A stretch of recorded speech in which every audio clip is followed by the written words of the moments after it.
Hey, I decided to make a quick video just to show how to take off the bottom of the InstaPot in case you make a mistake like happened recently at our house, where a bunch of water and rice got dumped in the pot without the necessary liner.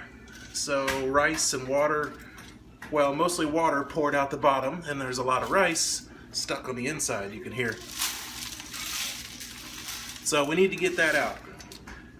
I started disassembling and decided to make the video, so I'll kind of recap here. There's two screws, one right here and one here.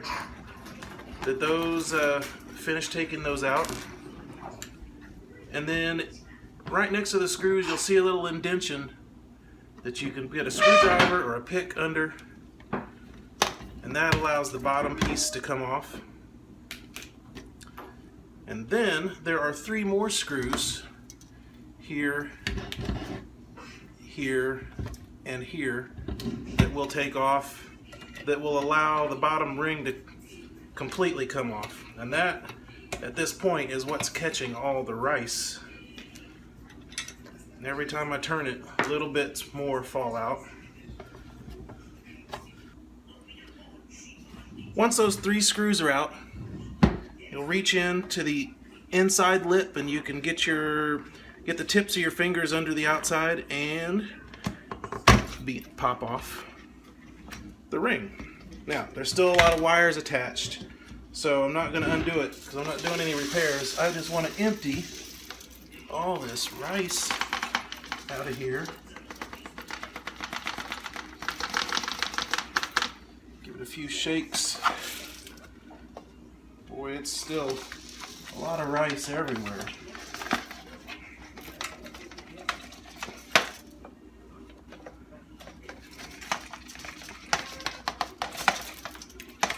With all this out, I think any potential remaining pieces are probably just going to be more of a nuisance than any sort of safety issue. Let's try to get them all knocked out, though. I know there's still some paranoia about these things exploding, and so make sure everything is just right. At least at our house, there's still a little distrust of these things, despite all the tasty foods. So, let's see.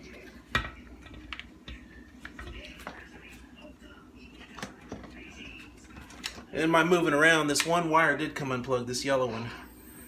And that goes to the power supply. The yellow one is the top center plug.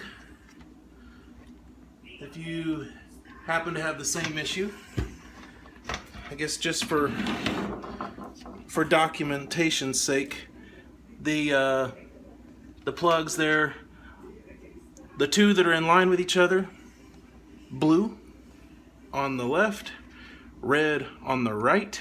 That makes it easy. And yellow top and center.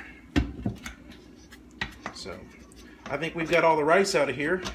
Now reassembly is just a reversal of taking it apart.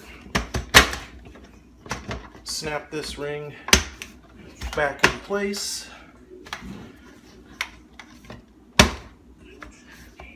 There we go. Make sure all the mounting holes line up and put the screws back.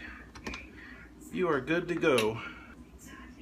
Just for a little more peace of mind, I didn't mention during the actual video, but when the water runs through the pot, because you didn't have the actual liner in it, the cooking liner that it should have, it comes out this center hole right here, just this little diameter, and it basically, the water runs past any of the critical electronics, and the electronics even have an extra little dish around them that from the top, water just rains over the top and runs past it.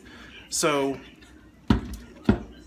thankfully it was rice too, so I actually water ran through and there was a bunch of rice in there to help it dry out. But even if that's not your case, I would say you're still pretty safe that the water should have at the very most rained on top of this box of electronics.